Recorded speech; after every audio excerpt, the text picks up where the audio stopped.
Good evening, everyone. Thank you for coming to the ZOCO meeting of April 16, 2024.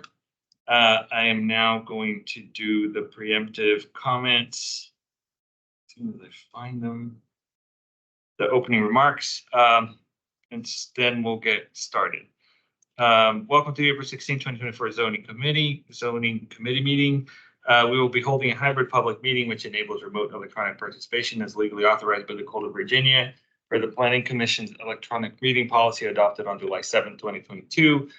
Members of ZOCO are participating both here in person and virtually through electronic means. At this time, I'd like to orient everyone to our hybrid environment and cover a few specifics about how tonight's meeting will run. Members of the public may attend the meeting here in person or electronically by using the Microsoft Teams link provided on the ZOCO webpage and the county's event calendar at the email notification sent to the ZOCO email subscriber. Additionally, there's a dial-in phone option for those who wish to use it. Do we have any participants online? One member of the public and then one member of staff. Okay. All right, so I'll continue. For our virtual attendees using Microsoft Teams, please turn off your video feed and keep your microphones muted as you enter into the meeting and during the meeting. The Microsoft Teams meeting chat will only be used to provide instructions for virtual attendees on how to register public comment and to field general questions about Microsoft Teams. The Teams chat will not otherwise be monitored by staff or the Planning Commission during the meeting, nor will it be used to collect feedback. Unlike the Planning Commission's regular meetings, the ZOCO agenda items are not public hearings, therefore public comments in the ZOCO chairs at discretion. After the committee discussion has concluded, public comments associated with agenda items can be provided by people attending in person and virtually.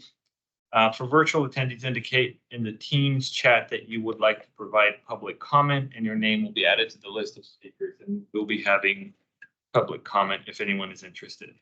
As a reminder, you can always provide written comments via link that is provided in the Teams chat in the ZOCO's website. All written comments, whether on paper or online, will be shared with the Planning Commission and posted to the ZOCO page for public viewing. All comments received as of noon today have already been shared with ZOCO. I will call the speakers at the end of the meeting. I'll ask Mr. Rogers to let me know if we have attendees who would like to provide comment. Mr. Rogers will acknowledge speakers in the Teams chat. Members of the public attending virtually will speak first, followed by in-person attendees. When virtual attendees are called upon to speak, you must unmute yourself by clicking on the microphone icon that is located on the meeting command bar. The moderator does not have the ability to unmute. Lastly, this is a public forum. Today's meeting will be recorded and posted to the county website. All information associated with today's meeting, whether written or spoken, is subject to the Freedom of Information Act requirement. Great. All right, now we're done with that. We will roll into our presentation, but before we do so, let's do a quick round of introductions. Good evening. I'm Eric Berkey, member of the Planning Commission. Jim Lantelmi, member of the Planning Commission. Jill Hunker with CPHD. Nick Rogers, CPHD and ZOCO liaison. Great, and you said you have a staff online? And a member of the Planning Commission as well. So let's start with staff first. Mark. Yeah, Mark McCauley, Arlington Economic Development, and co-lead with Jill of the Commercial Market Resiliency Initiative. Welcome, Mark. And looks like we have Commissioner Guevara as well. Commissioner Guevara, you are welcome to speak if you so desire. And you're able. Yeah, you don't have to. Don't feel compelled to do so. Okay, and I'm Leo Sarley. I'm chair of the ZOCO, and I'm also with the Planning Commission. With that, I will hand it over to Ms. Hunger.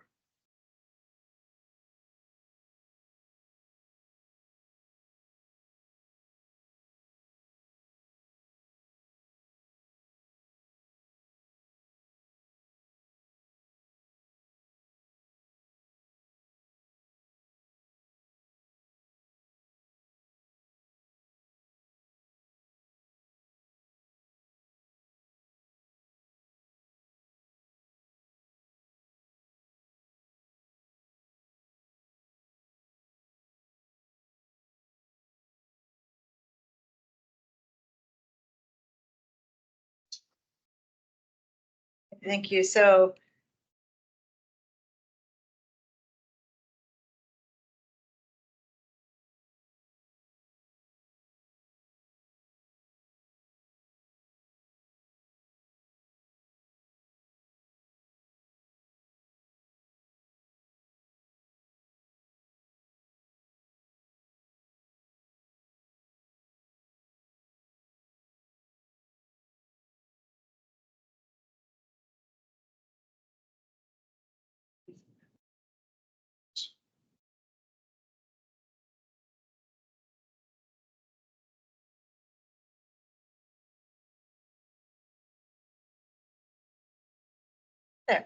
go. This is the outdoor visual entertainment zoning ordinance amendment presenting to you this evening.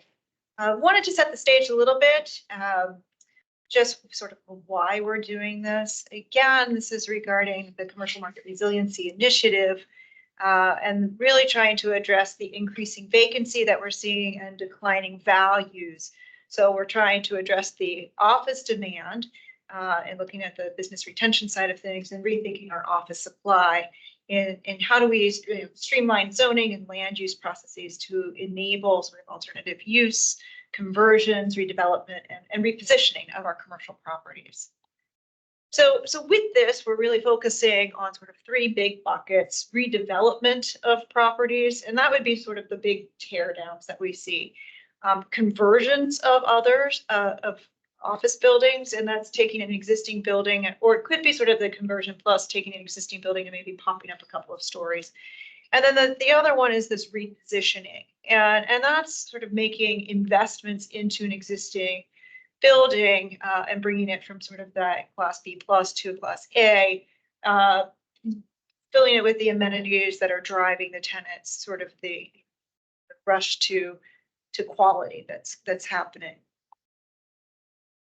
And I think most important is why does this matter to Arlington? For a very, very long time, we had a 50-50 split of our taxes between our residential and commercial tax bases. And we're seeing that swing, that pendulum is swinging, and a little bit more of the burden is going toward our residential. So any decrease that we're seeing in our commercial property tax revenues really does shift that burden. And when there's a sort of that revenue gap or the revenue decreases, there can be an impact on our services and what can be provided. And all of these benefit, these services are benefited by all of our residents. So originally we just had these three big topics, and then we realized that actually part of this work that we're doing does pertain to placement and ensuring that Arlington it has strong placemaking elements because we want an amenity-rich environment, and that really attracts residents, visitors, and employees. So tonight we're really focusing on that fourth piece about placemaking. So with that in mind, sort of harkening back in 2015, we updated the Arlington County Retail Plan. It had been previously known as the Retail Action Plan, changed it to the Retail Plan. And in it laid out a vision for retail in Arlington and what we wanted to see.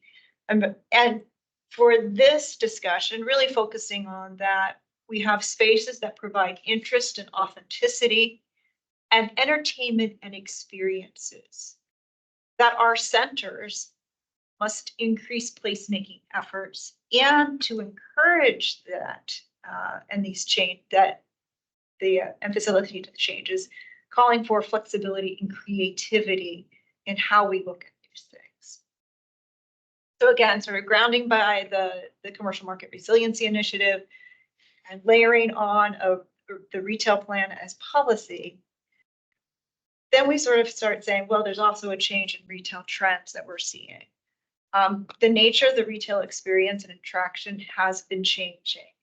So we sort of went from downtown districts at one point, shifting toward these islands of retail surrounded by parking, and now really seeing a swing toward looking at financially and environmentally sustainable places.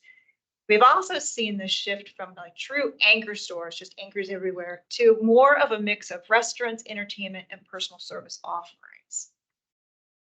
With the pandemic and sort of these changes that are taking place, we've also recognized this need for sort of social gathering spaces, inside and outside. And so with this, I think a lot of these trends that we're seeing they're creating almost a public living room for the social engagement. So parks and activated ground planes are key components to all of this. And it's really designed to pull people in a variety of programming and really enhancing that placemaking that's happening in those retail centers. So what are we doing? We're doing a lot. But if you saw the memo, you're seeing that there's just a lot of track changes, and we're keeping intact the general skeleton of what we had with large media screens. But instead, we're going to do a little bit of rebranding and recognizing this is a little bit bigger than just a large media screen. It's really a revised definition for outdoor visual entertainment. I'm not going to read it to you. You can look at it in your packet. We've made some minor changes. One is recognizing maybe it's a wall sign, maybe it's not. The other big piece of this is looking at and recognizing, including live events, media broadcasts, movies, and other similar displays, and expanding sort of the offerings of what could be shown on these outdoor visual entertainment systems. Secondly, we've updated the purpose associated with these outdoor visual entertainment systems, focusing a lot on the economic development and enhancing the long-term economic viability of our major commercial centers.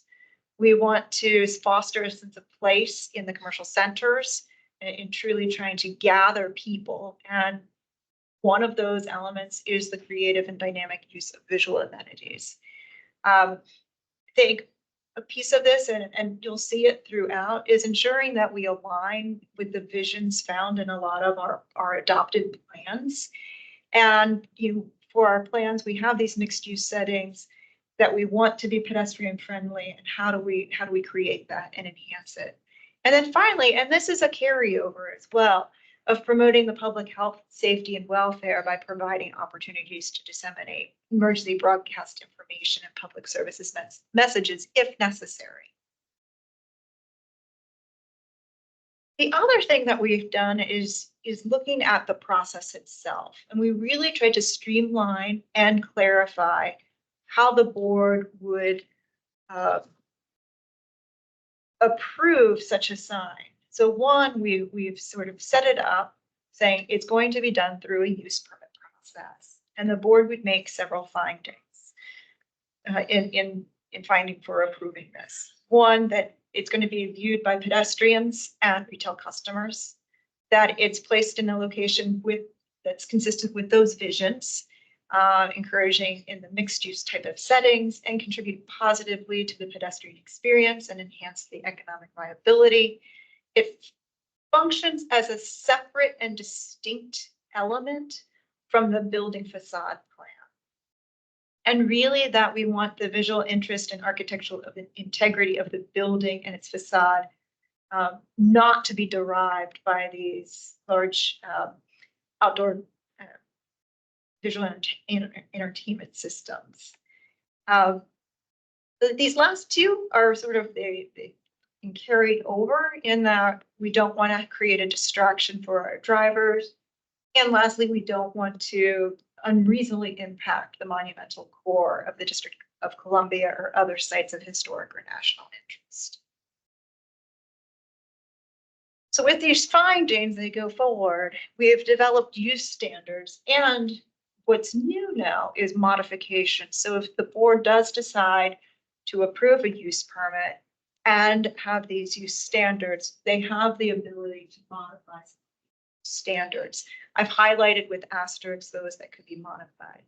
So really the use standards fall into the location and siting. One had mentioned it, but it's really in our community shopping centers or urban regional shopping centers. And those are within our commercial and mixed use districts. Two, there would be wall signs on commercial mixed use or multiple family residential buildings. And then again, the wall sign could be modified, the type of sign, if an applicant can show that a different type of sign is appropriate, and the board can modify that. That it's not placed within 200 feet of the common lot line of an R or RA district. Again, the board could modify that. Again, part of the findings that it's placed, it doesn't substitute for fenestration on the building, and finally flip them. It's placed on the elevations of the building that immediately abut plazas or similar open spaces that are not separated from the plaza or open space by principal or minor arterial streets.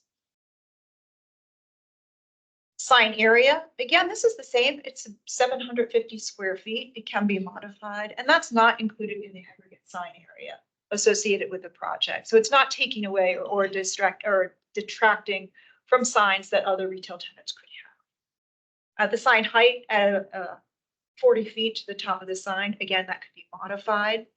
And then the messages, I think this is a big piece, is that we are now going to be permitting commercial messages.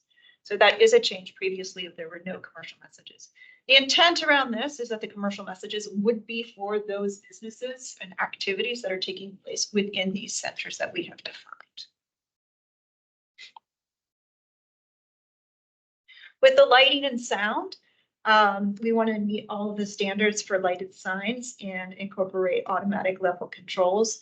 This proposal is actually increasing the luminance that is permitted at the nighttime elements from 500 nits to 700 nits. And then we're recognizing we're just referencing the noise control ordinance that the sounds permitted are only during the hours of operation. This ordinance and the changes that we are proposing actually spell out the hours of operation. Do recognize that there could be special events that occur. For example, Olympics are coming up, World Cup might happen. And depending on where they are in the world, they might be outside of these hours of operation. We would encourage the applicant or whomever has one of these outdoor visual entertainment systems to work with our special events committee and obtain special event permit.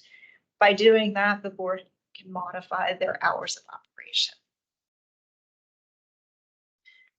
And finally, I think a big piece of this is I've been talking about a community shopping center. And what we've done is we've actually defined what a community shopping center is. So we do have a definition already for an urban regional shopping center.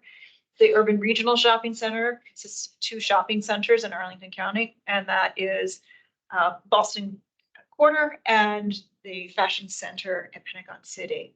This new shopping center type, the community shopping center, is a buildings or a portion of the building that includes a minimum of 200,000 square feet, but less than 500,000 square feet, which is the threshold for the urban regional shopping centers of the retail, entertainment, and food establishment uses. So in a nutshell, it sort of makes up 4 of our commercial shopping centers here in Arlington and Pentagon Center. It's West Post, formerly known as Pentagon Row, the Crossing Clarendon, and Village of Shirlington. Those are the only ones. That we are aware of, and within that threshold, yes. How does it work? Actually, I'm almost done. Proposed schedule. We did a request to advertise in February. Here this evening with anticipate going to the Planning Commission in May and then to the County Board also in May, later in May. That concludes my presentation. Thank you, Ms. Hunger. All right, Mr. Lone, tell me. Yeah, I'm trying to think of some of these older strip centers that are roads here and how they work. Garden City is smaller than 200,000, so Yes. it's not. Yes, in fact, Lee Harrison Shopping Center is smaller than 200,000. So the 2 biggest ones along the Yeah, corridor. correct. The reason I'm sort of raising Garden City is because even though it's one long building, it's a condo, so it's separate ownership. Yes. And how does that fit into the definition? Is it one building built at the same time? I mean, how do you, because if one of these larger ones gets split up, Mhm. like, how does that then work? So I think with the way that we've crafted the definition, get to it. It's a building or a portion of a building that's including it, and that the community shopping center is connected by at least one interior or exterior shared pathway. Okay, So we're sort of creating, not only is it the threshold for numbers, but also the form of the building. That's great, because that's what I would want. So, okay, that answered that. The concept is great. I like that we can modify hours, because I could see, for example, wanting to, let's say there's a World Cup game and it ends up being 3 a.m. here, but it's a great community event. And would you want to have it outside and be on one of these, have people gather literally at 3 a.m. to watch a World Cup game? I would think that'd be a good thing to do under the right circumstances. So we have to have flexibility for those type of events. Mhm.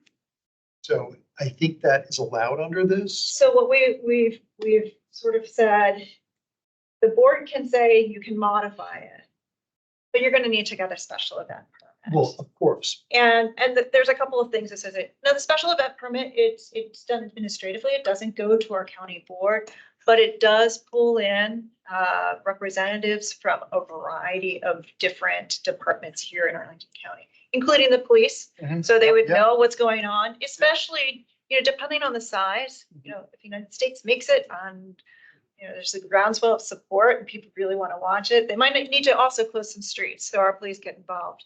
But it's a very large group and they review a lot of these. And that's appropriate. I mean, I've no problem with that. Just wanted to make sure we have flexibility for those type of things because this is economic development. Correct. One new thing that's come up that would not be allowed under this, but we might want to be thinking about whether we would make our county amenable to this. I don't know if anybody's seen the Sphere in Las Vegas. Yeah. It's a gigantic outside sign, it's a practical matter. The whole thing, it's like a hemisphere covered with LEDs, and it's apparently extraordinarily successful. It would not be allowed under this. I'm not sure it's allowed even under any of our codes. But you can see a small version of the Artisphere. It's something that apparently they do want to make more of those. Now that they have proof of concept, Mhm. it's something that could be done in other cities. I would like to be able to have Arlington be in the mix, competing for one, if that's in fact happening. So I'm putting it on your radar to think about how you could get our ordinances in shape that it wouldn't be a huge hurdle for someone to come here and make a proposal.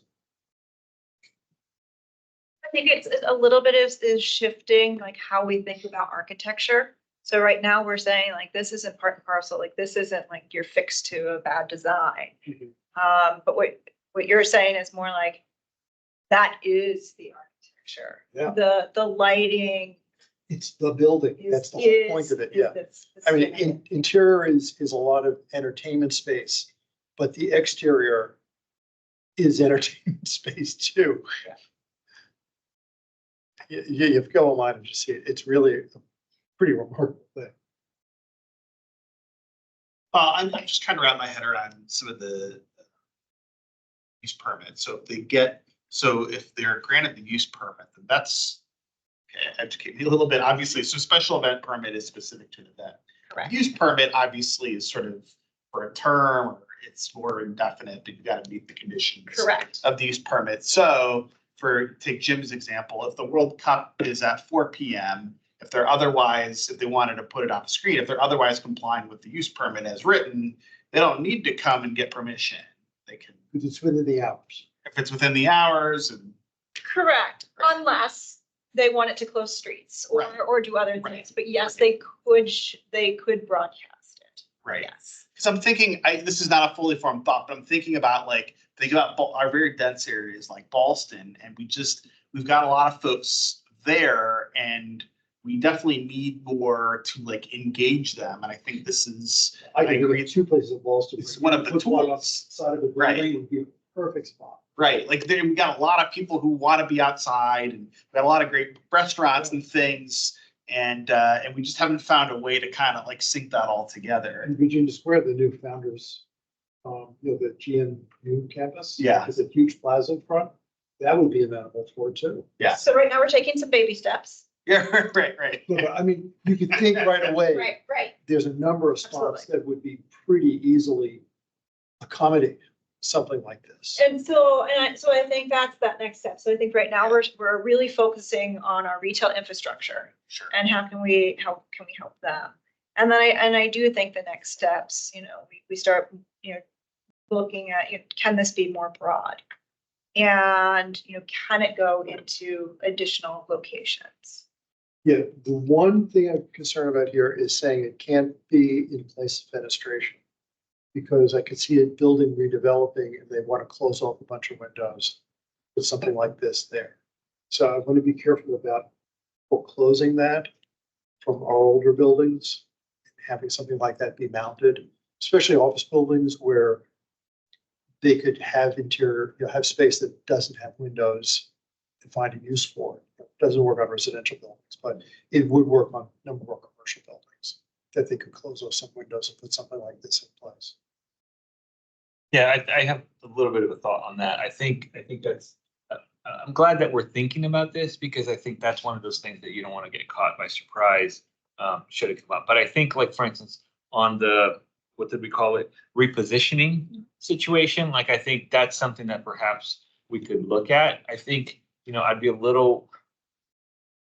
I need to think about it a little bit, but like, for instance, I wouldn't want like windows being bricked up, right?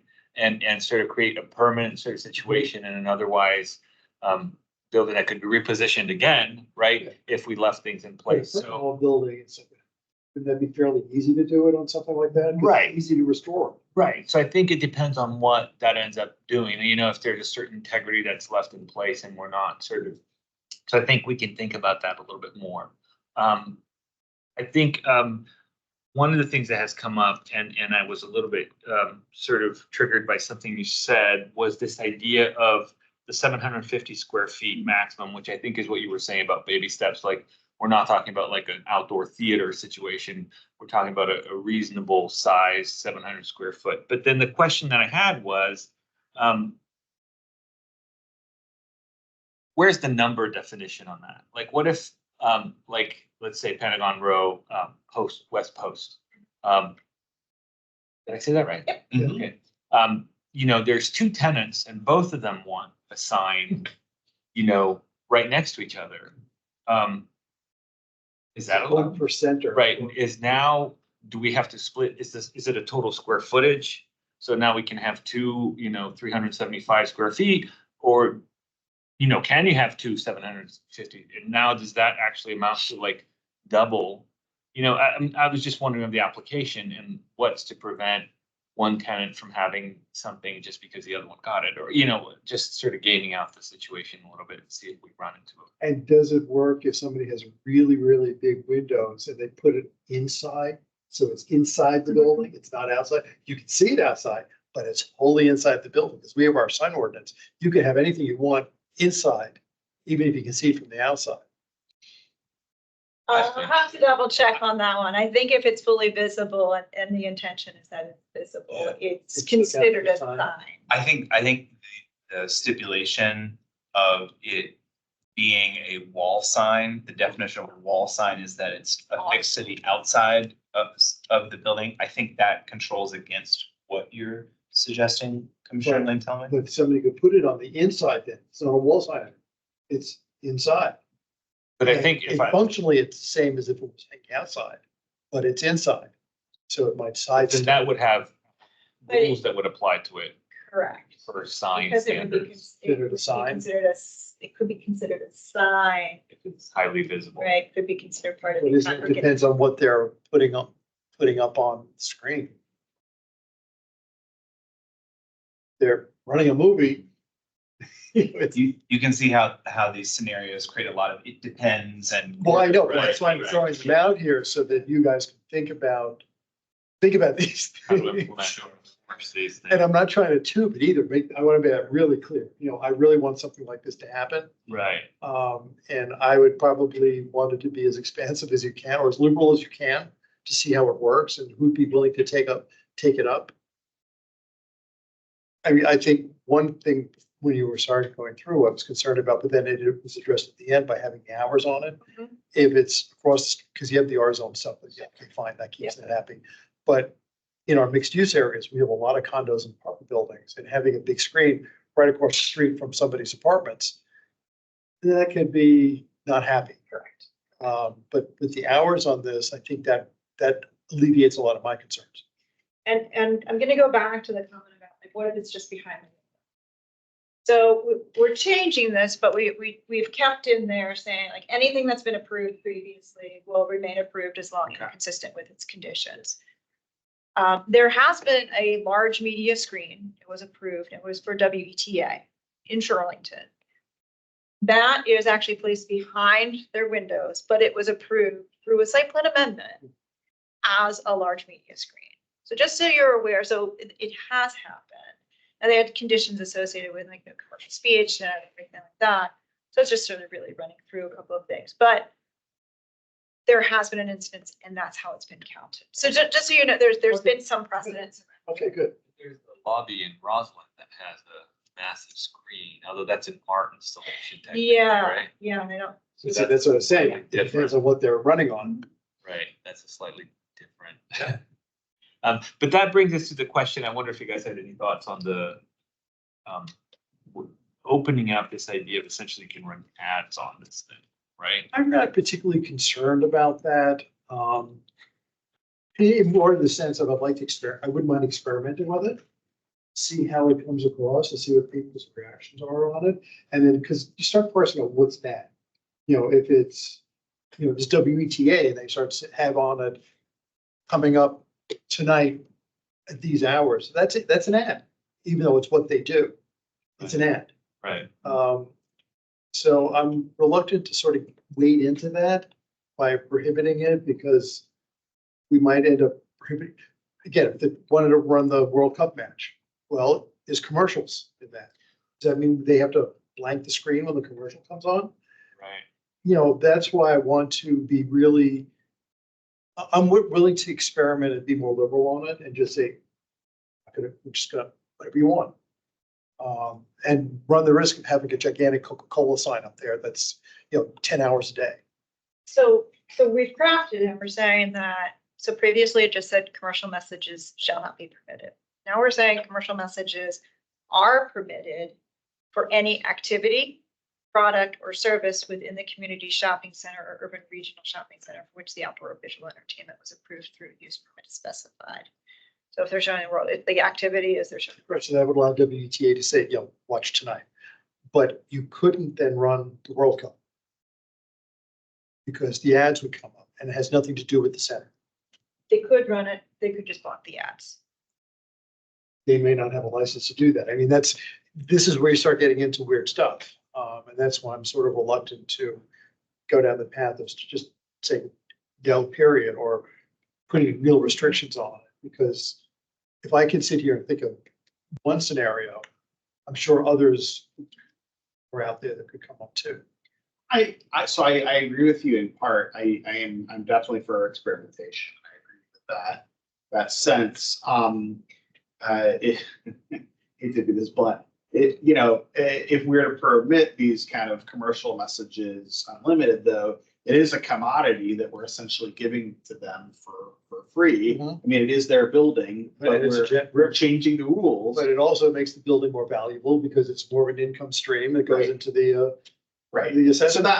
So I'm with you. I'm not 100% there. I think we should consider kind of that impact because it is it's a commodity. Yeah. The fact that to be able to run advertisements And this has cuts both. value. This is an example that cuts absolutely both ways.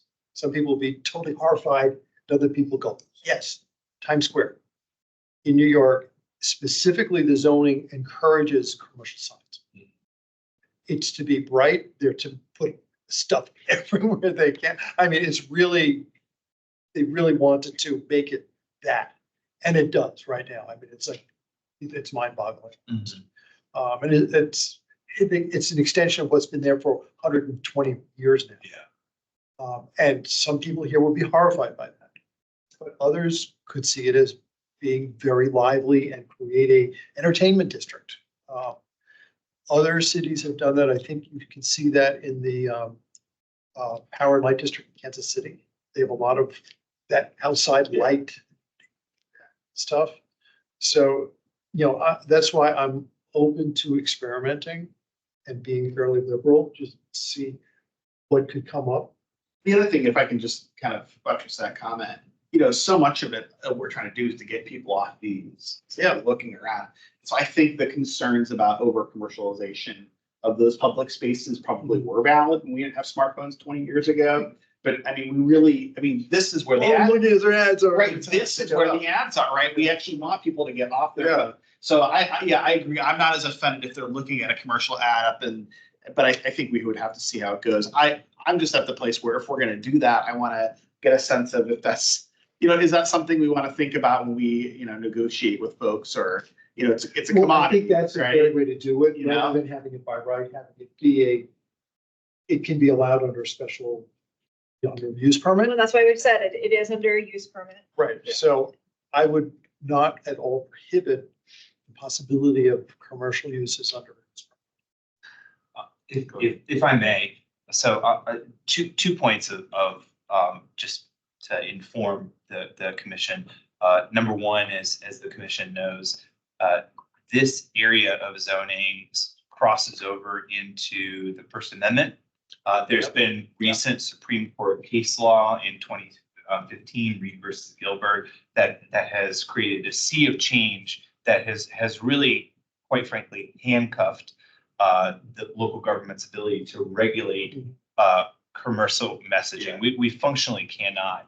That being said, one of the exceptions and caveats to that is related to off-site signs, off-premise messaging. So going back to Commissioner Lantelme's example of the Coca-Cola insignia.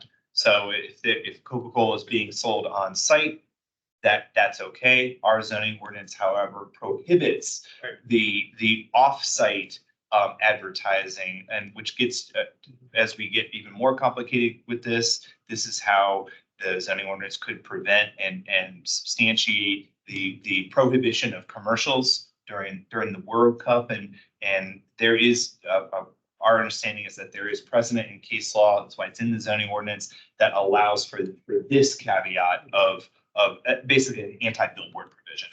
So if I can, okay, so I'm wrapping my head around that, because I was like, there are definitely First Amendment issues here. Yeah. You're right. So what you're saying is if we regulate it using that framework, which is products on site versus Correct. everything else, that is probably a much more solid way of doing any regulation of content than probably anything else at this point. Because it's either commercial or it's non-commercial. Right. What we can do, as Nick pointed out, is on-premise versus Right. off-premise. On premise is really important. Yes, Yes. you're absolutely right. We don't want to have billboards pop up. Yeah. It has to be integral to the building. And to the site. Yeah, to the Yeah, site. to the It's site, a to the product or development. service within the shopping Right. center. Yes. And that raises whether you want to have those type of moving signs that are standing in the parking lot. Like Line Builder Shopping Center has at the corner, has the two poles with the signs up there of who's here. Yeah, it has, it used to have Giant, not anymore. Right. But as BGR and CVS, and a lot of those are easily converted to LED signs, which means they can be changed like that, but they could also be moving things. Would that be something allowed? Is that, because that's on the site? It's not in the building, but it's part of on the parking lot, part of the site of that development. So what we're crafting now for that particular location, it would be a no, because they don't fit the definition. I know they're too small. They're too small. Right, but if West Post, they have that big parking lot in the middle, and they put the sign up in the middle there. So the board, there would be a use permit process. The board would have to determine whether or not the applicant has indicated that a sign type other than a wall sign is appropriate. So there's all of the findings that they would have to go through. They may or may not find that it's appropriate. If they do find it's appropriate, then they have to make all of the other findings that it's not impacting, in the middle of a parking lot, could that be impacting the traffic? Mhm. Could it be impacting the driver? So I think if it goes through the use permit process, there are a lot of findings that have to occur and a lot of use standards that have to be addressed that can't necessarily be modified for the board to approve that use. So Okay, so is it shouldn't be, possible, shouldn't be a problem, likely improbable? because like I said, I do want to avoid agree there, but we don't want to have billboards. When I was living in Philadelphia, that was a big issue because Philadelphia loves billboards and the expressways aligned with them and everybody hates them. Right. Absolutely hates them, but they're there and the city hasn't been able to outzone them So much. or hasn't had the will to outzone. I have an unrelated question. This is actually the credit commission weather. So she emailed me a question about like, did you all consider like these big kind of public art demonstrations? Like in the district, there's a lot of like the video mapping, like onto the National Art Gallery, things like that. I know this is not exactly what you're suggesting here, but did that come up kind of in your research and discussions? Like if somebody wanted to do like an event like that, maybe that's just a special event, permit. I think what you're describing, and correct me if I'm wrong, Like this, like that stuff. yeah, Yeah. it sounds like you're describing a projection. It's a projection, into not a building. not a screen itself, but a Yeah. projection. Right. So things like that, they've actually gone through working very closely with cultural affairs and through public art. And I'm not gonna spend time to try to find the specific Yeah. language, but there's conversation of, if it's sort of public art, it's not a sign.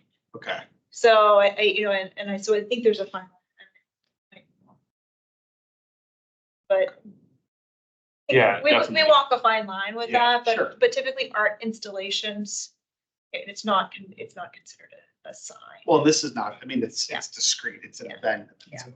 Right, but even I think, if it were an LED art installation, right, there's different set of rules. Like one of them is you definitely can't make any sort of, commercial advertisement on it. Otherwise, it's not art. It then becomes commercial.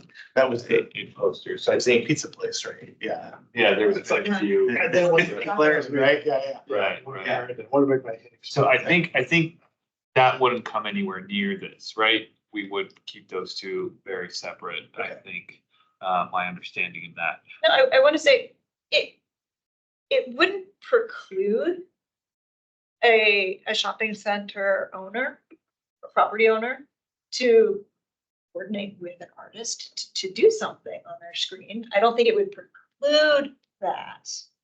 Good. But it's not. We're not doing an art installation that can then have Right. live that- right, feed it would be- and animation and movies. It would be more of you have a screen Right, and part of their programming, their video Yeah. was done by an artist. right. But then all these rules would apply and the art Yes. sort of become almost, Yes. sort of independent. Speaking of Times Square, just to react to your comment, the building in which all of the Times Square signs are on is actually empty, although Right.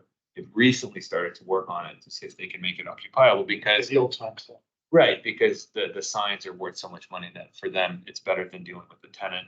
Yep. And with the impact of the sort of covering the windows and all that makes it, although I think they're trying to actually redevelop that these days. Yeah, but that building's been covered with signs for like 70 years. It hasn't had anybody Right. working in it for like 50 years. But all the buildings around on both sides of Broadway and 7th Avenue are lined with signs and are required to have lit up signs. It's not just the Times Tower. It's all the buildings on Right. both sides of the cross streets. I think that goes to our numbers question. How many of these can you have? And I think we're trying to go the other way, like not require every. No, and I'm not advocating that. I'm just saying that being No, liberal, right, if sorry. people want to do it, we're not going to require it. I Right. don't want to go. I have a little bit of a sort of touch back to fundamentals question. Is there a problem that we're solving for? In other words, did any of these tenants approach you and ask for this specific thing? And then are we addressing and or providing the adequate feedback, that would need to address the problem, right? Does that make sense? Yeah, so a a while back, we were approached by a property owner who was interested in doing an installation of a large media screen. Yeah, as it had existed, right, the large media screen, and sort of tried to work through and the way that the zoning ordinance was crafted, they couldn't get there. Couldn't even crack the code to getting to a use permit. So we recognized, you know what, this is something that's important. It helps our spaces. As it turns out, they're not able to do it at their one property, but they might be able to do it at another property here in Arlington. So working with them, but being mindful of sort of like, what are the standards? How are others accommodating this? And recognizing, you know, we did want this to go through a use permit process and allow our county board to do some level of modification. So yes, we recognize there was a problem. Yes, part of it is, you know, being able to showcase some of their businesses and maybe who might be sponsoring a movie that's going to be shown for, you know, as part of the entertainment. So there are a couple of things, and you know, ensuring that we did have the ability that the board could modify a couple of these elements and the use standards that we've created. So yes, solving a problem. Great. And then I have a little bit of a sort of clarification question for myself too. So like, for instance, you just referred to a movie. So that I think of like Penrose Square, and they have movie nights, you know, on the Pike and all this other stuff. And this is different because the permanent Correct. element that can show movies. Correct. But it's not a movie screen per se. It's really more of a sort of Think of Mosaic. sign, I guess. Yeah, is what Think you're of Mosaic. Right, Yeah. Multiple. right. But you could potentially then have repurpose, what's the word that we use? Reposition. You can reposition the sign to do double duty. So I'm just making sure I understand that. Any other questions or comments? Did we answer all of Commissioner Guevara's? See, she sent me a text. I think she sent me the email, so thanks for vouching for me. Yeah, no, it was a great presentation. Yeah. Thank you for indulging us. Oh, no. Obviously, we don't like talking about this one. Food Yeah. for thought. Well, it's just, yeah, you know, placemaking is really important Yeah. right now as we sort of figure out, you know, what this. Hate to keep saying post-COVID, right? But you know what the landscape looks like. And it So is just COVID. It's also because we have such a big change media landscape. And the technology's advanced so much that something like this would be even conceivable 20 years ago. Right. Now, Well, yeah, I think that screen on the lobby of Roslyn at the time was one of the largest screens in the world, right? I think obviously since this fear we've been overtaken, but at the time it was quite significant. Recall that comment. Talk but- about that, yeah. and there was Arlington, we had to wrestle with when the TV station wanted to put the ribbon around the building. Go to jail. Yeah, yep. And they finally, it went up, but it wasn't a deal. It had to be figured out how to allow that. It did. check.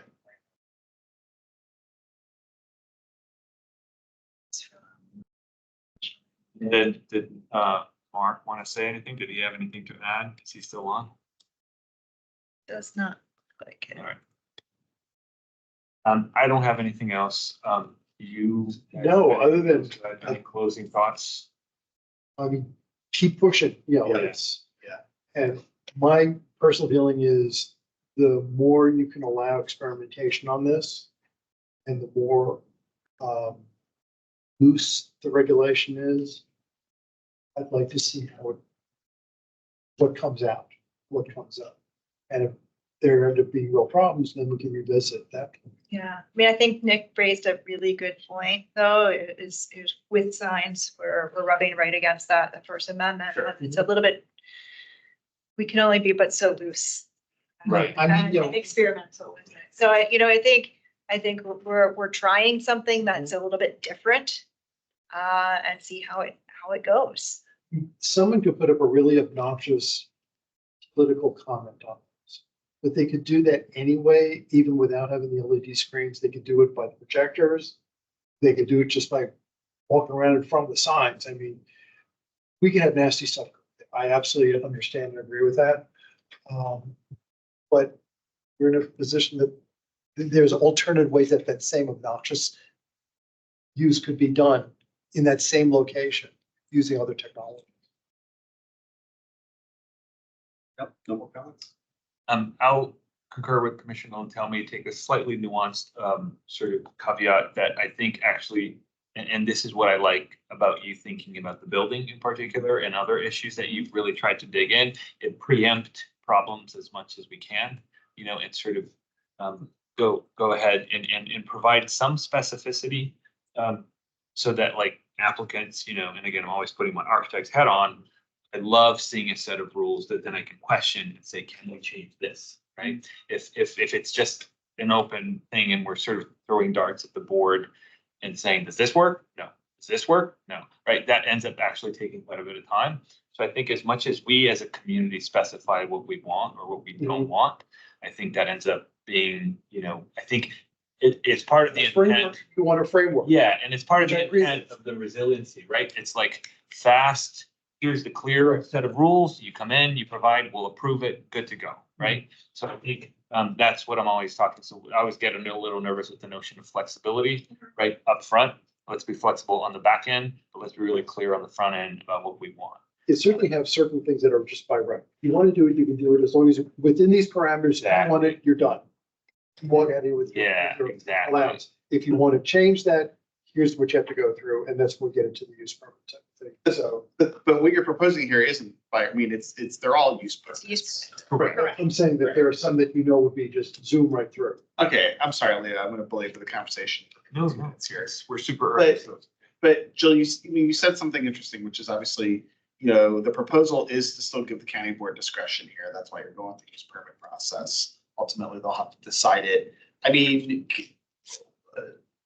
why? Can you walk me? It's a stupid question to ask, but why not just make it a purely administrative process? I mean, it's a big sign, so maybe that's a big part of it. It's a big part of the building. It's placemaking. So the county board might want to have a say, but you know, thinking about Jim's comment just right now, predictability, you know, the more steps we have to go through increases costs, might dissuade folks. Just curious, you know, weighing kind of the county board approval process versus just sticking with something administrative. Yeah, some things that are the basic, simple. I'm not putting my thumb on the scale. I just, if you don't mind No, I think explaining your thought process. That's fair. Yeah. I think we've established certain use standards and that we think like this is how it should be done.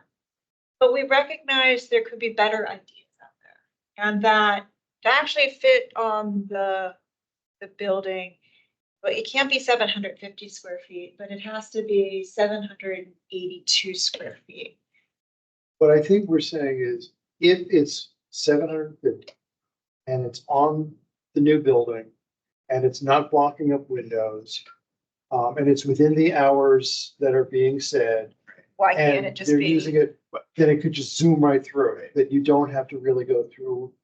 It's still it's an administratively approved use permit because it fits precisely within all the parameters that are set out, and they're not asking for any variation.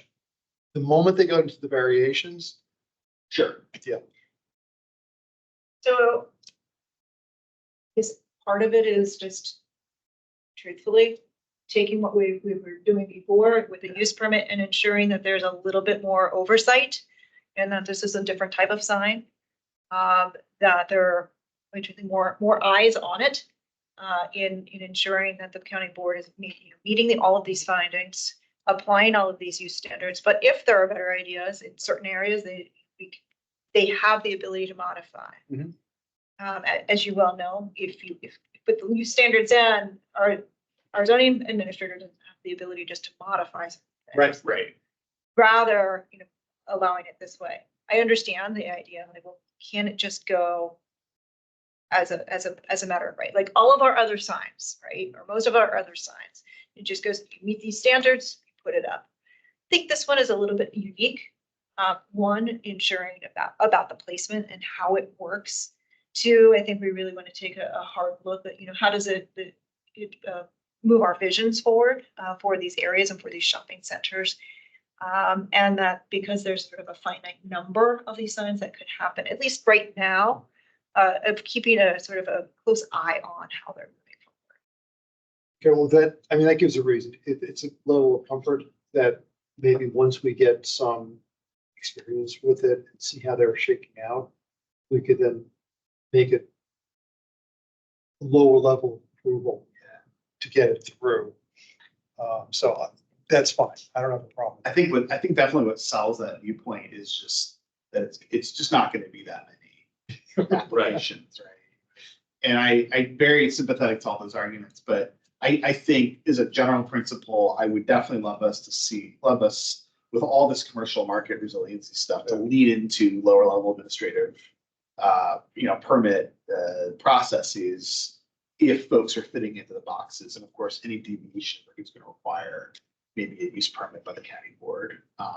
But we gotta do more to fit in the boxes. Because also selfishly, I want our county board thinking about other things too, right? And so it's a bandwidth question. Yeah. Yeah. But great presentation. Well, thank you. Yeah. I should have told me real quick, like, start from residents, quick question. Yes.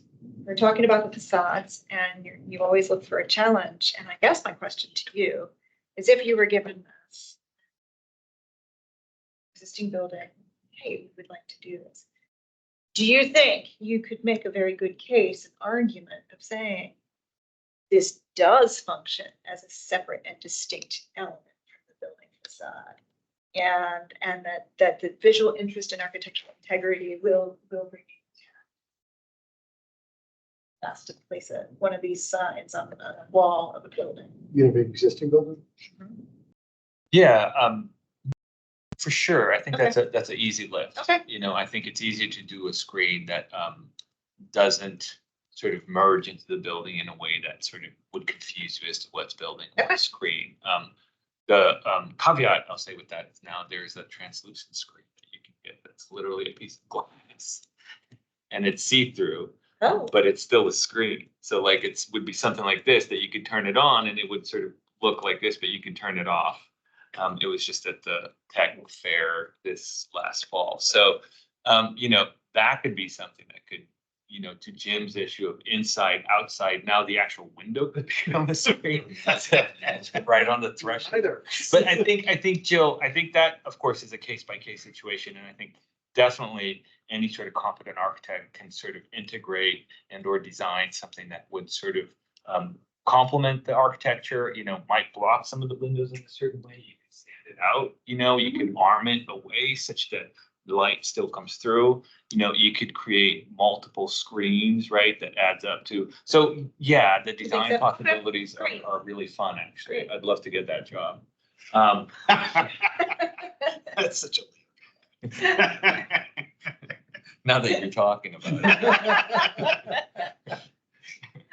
But I think, Thank you. just to make sure, I'm not disagreeing with you when I say specificity, and I always encourage staff to be very specific and sort of be more articulate than less articulate. And again, that is flexibility that allows us to have a clear understanding of what we want. And then if they want to do something different, right? And then even within that, I think, I agree with you that lowering the administrative ability to create introduce certain flexibility. And again, we can even write, the range of the flexibility that can be administrative decided. So I agree with you. I always worry, and this is again, as an architect, when we approach these jurisdictions that have very vague urban planning designs or very vague descriptions, it's more difficult to solve the problem. Does that make sense? Yes, it does. So it actually complicates the process. So I'm not encouraging everything to go to the board, for sure. That also doesn't help anything. But I think, the more that this is why I was very supportive of not getting rid of the planning positions in all of the staff positions, because we need more oversight and more sort of premeditation of what is needed. And the more that you specify and you clearly say, particularly if you have professionals in the area doing that, right? It becomes really helpful and it becomes a really easy lift, so much so that then I lose my job because it's so well cleared, right? You don't need an architect to develop it because, oh, look, if you just follow these guidelines, you'll get a perfect product and then off you go. I cannot imagine that's how projects go. No, of course they're not. But the more, architectural guidelines, right? And Sure. I've written a bunch of those. They're actually quite helpful. you know, you end up getting a better product. Architects are more at ease because they read the guidelines and they know exactly what's expected of them. And then they exercise creativity within that. That's one of the misnomers that, like, you know, we need to leave everything blank so that creative people work. Like that's the worst thing. Like the blank page is the most threatening thing an architect can encounter, right? Whereas if you have these guidelines, you're like, okay, this suck, you know, that's the first thing that you get. And next thing you know, you're like, you know, trying to push and pull, and it becomes then kind of a fun game. And, you know, not that staff are interested in a fun game with designers, but so that's a little bit of the thinking that I try to drive to the planning commission. I'm not saying that the county board needs to weigh in on everything. I'm saying like the more that we do upfront work, the less expensive, like EHO, for instance, the more that we specify what it is exactly that we're looking for, the easier it becomes for the developer to then implement that without coming to staff or coming to the board or asking people, what does this mean? Well, I think that's what Jill's proposing. I just think, Yes. I think this is an iterative process, right? So doing this, we'll do other things, and then it's gonna naturally be iterative. I mean, Right. So, but we And I gotta think start somewhere. Jill said it, she's like baby steps, right? So I think that's where we're venturing to sort of uncharted territory a little bit, right? We have some experience with some other stuff. So, and it's a very limited impact. We're talking about 6 tenants, right, in the county. that Well, We've envisioned. 6 centers, Right. multiple times. Right. We hope, right? Yeah. Hopefully. So, but that's the other question, right? Like, so you are saying that we can have multiple screens in a space. We have not precluded. Okay. So that's something I think we might want to think about, you know, like, do we want the Times Square situation where every tenant gets a screen? I'm not sure I have a problem with that, for example, in West Coast, where it's the interior facing the parking garage from Fashion Center. If every one of those had a screen, have at it, you know, it's just a parking lot there anyway. It might liven things up and make it more attractive. It's one of the biggest flaws of West Coast is having that huge, big surface parking lot. Right. In the center of it. Right. So I'd be willing to entertain it there. I'm not sure it would work outside of Fashion Center where you just have this Nordstrom, Macy's, and then a Shake Shack. I mean, I'm not sure it would work there, but I could, you know, like I said, I immediately thought of one spot where Right. it sure wouldn't hurt because it's such a dead area anyway. Mr. Chair. Yes. One, I don't think the exact image made it into the slide presentation, but one of the images was right outside American Airlines Arena in Oh, Dallas. yeah, it was there. Yeah, Yeah. and so when if you Google that and you look at different perspectives of that space, that's a very large outdoor room. Uh-huh. The arena is at one end. Yeah. It's lined by a commercial. It is a true entertainment district that has multiple screens. So there is an element of scale, proportion that, you know, as I think Commissioner Lantelmi is saying, there could be scenarios where in the right space, multiple screens could be appropriate. Right. And the proposed ordinance doesn't preclude that necessarily. And that's what I want. I want to be careful that we allow that sort of site-specific creativity, that it may not be at all appropriate in Ballston, but it may be really what you want in West Coast. So, you know, I want to keep those options available, but by having a use permit allows us to do that real deep dive and look and say, okay, let's Yeah, think about okay. this. Yeah, I guess I'm having a little bit of a hard time envisioning it, so I'll leave it at that. But I think you're right. It could be kind of exciting, you know, sort of event, right? Mhm. A visual event almost. Yeah. I would say, I think the other thing that this would preclude is if there is a permanent installation, Uh-huh. but for whatever reason, like we're doing a special event, like something else, bring in a temporary screen too. Right. We did that in the mall in Yeah. downtown. I- Park Service allowed it. I don't think these are inexpensive installations. Right, right. Yeah, is that gonna happen every day? Especially now. Well, Translucent The special events are screens. different too, you know, they have their own. Yeah. reasons. right. Anything else? I mean, I'm gonna vote for the Sumo. So even Yeah. if you don't change anything, I'm still gonna go ahead and say, yeah, fine, you got me on it, because we're advancing the ball. You know, all of these commercial resiliency things are way needed, and the more you can do, the better, and I'm not gonna stand in the way of anyone, so. Right. And if anything, our discussion is like looking over your shoulder, and being kind of excited. Right. So there's super support here for this continued resiliency thing. I think Jill, Nick, thanks so much for the hard work. Yeah. Thoughtful material. And with that, I think we're calling this meeting to an end. Good. Excellent. Stefan Zoka.